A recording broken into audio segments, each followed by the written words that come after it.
Crime சீன்ல ஏன் பவுடர dust பண்ணி இன்விசிபிள் ஃபிங்கர் பிரிண்ட்ஸ் எடுக்குறாங்கன்னு தெரிஞ்சுக்கலாமா? இன்விசிபிள் ஃபிங்கர் பிரிண்ட்ஸ லேட்டன்ட் ஃபிங்கர் பிரிண்ட்ஸ்னு சொல்லுவோம். எந்த சர்ஃபேஸ்லேருந்து ஃபிங்கர் பிரிண்ட்ஸ கலெக்ட் பண்ணணுமோ, அந்த பேக்கிரவுண்ட், சர்ஃபேஸ் கலருக்கு தகுந்த மாதிரியான chemical powders camel hair brush மூலமோ, ஃபைபர் கிளாஸ் பிரஷ் மூலமோ அல்லது மேக்னெட்டிக் ஃபிங்கர் பிரிண்ட் பிரஷ் மூலமோ டஸ்ட் பண்ணுவாங்க. டார்க்கான சர்ஃபேஸில் ஒயிட் பவுடரையும் லைட் சர்ஃபேஸில் பிளாக் பவுடரையும் அதுவே மல்டி கலர்டு ஏரியானா ஃப்ளோரசன் கலர் பவுடரையும் டஸ்ட் பண்ணுவாங்க. ஃபிங்கர் பிரிண்ட்ஸ் விசிபிள் ஆனதும் அந்த ஃபிங்கர் பிரிண்ட்ஸை லிஃப்டிங் டேப் மூலமாக எடுத்து கான்ட்ராஸ்டாக இருக்கிற லேட்டன் லிஃப்ட் கார்டில் பேஸ்ட் பண்ணிடுவாங்க.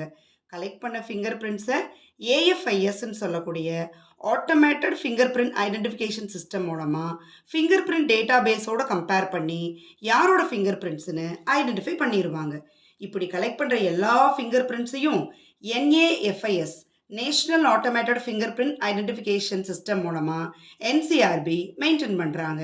என்சிஆர்பியோட ஹெட் குவார்ட்டர்ஸ் நியூ டெல்லியில் இருக்குது. ஒரு டவுட் வந்திருக்கிறமே உங்களுக்கு, நம்ம தொடுற எல்லா பொருளையும் எப்படி நம்ம ஃபிங்கர் பிரிண்ட்ஸ் இருக்குது?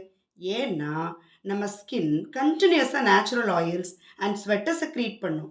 அந்த செக்ரீஷன் எல்லாம் மிக்ஸ் ஆகி ஒரு தின் ரெசிடியூ ஃபிலிமாக ஃபிங்கர்ஸில் ஃபார்ம் ஆயிரும். ஸோ நம்ம ஹேண்டில் பண்ணுற எல்லா திங்ஸ்லேயும் கண்டிப்பாக நம்ம ஃபிங்கர் பிரிண்ட்ஸ் இருக்கும்.